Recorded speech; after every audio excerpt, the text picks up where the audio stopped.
Now, in the most recent census, the number of people identifying as Christian in this country fell below 50% for the first time. 46%, a 13% drop in the last decade. Churches are emptying, churches are closing, and it's in this same week the Archbishop of Canterbury, Justin Welby, bless him, has set up a £100 million fund to address past wrongdoings in the church to do with slavery. Is this really the right time? Isn't there a better use with £100 million, whether or not the church does have some murky association with the slave trade? Well, let's talk now to Dr. Rakib Ehsan, who's a social policy analyst. Dr. Rakib, what's your view on this? My view, Andrew, is that it's just another indication of how wrapped up the Church of England are in this age of racial justice activism.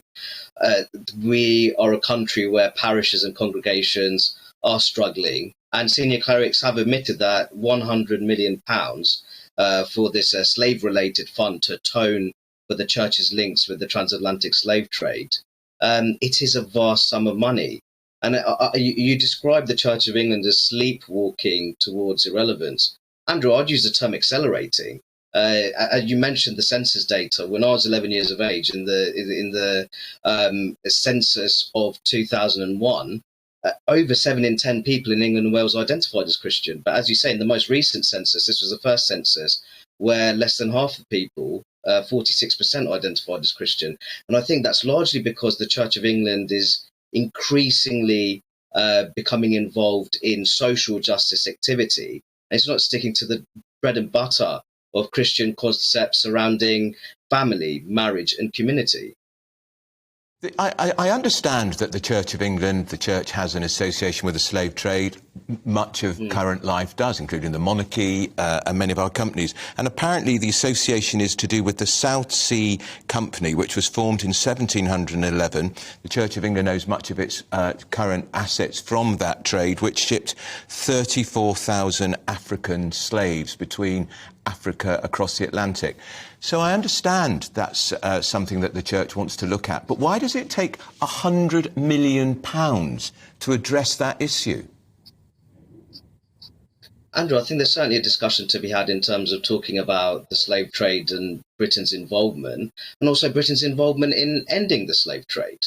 I think that when you're looking at the Church of England, of course, they can be involved in those discussions and they can atone for its past links with the slave trade without committing itself to a £100 million fund for groups which have been identified as being affected by slavery. And I think there's a certain irony to this as well, Andrew, that one of my favourite authors, Tomiwa Owolade, he authored a piece where he basically talked about how it was West African migrants in South London which are renovating the churches, funding refurbishments.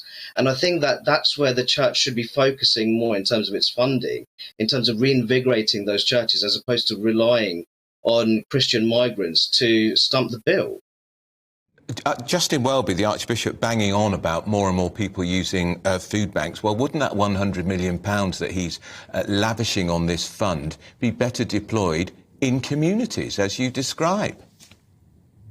Absolutely. I think that the Church of England certainly has a role to play in terms of highlighting very real forms of deprivation and how that feeds into traditional concerns surrounding family breakdown. Absolutely. So I think that there'll be many people looking at the size of the fund, £100 million, and thinking that the church, in terms of distributing those funds, that could be done in a more relevant and contemporary way, whether that's reinvigorating churches, repairs to church buildings, and also addressing very real forms of deprivation in our communities, which place a strain on social solidarity.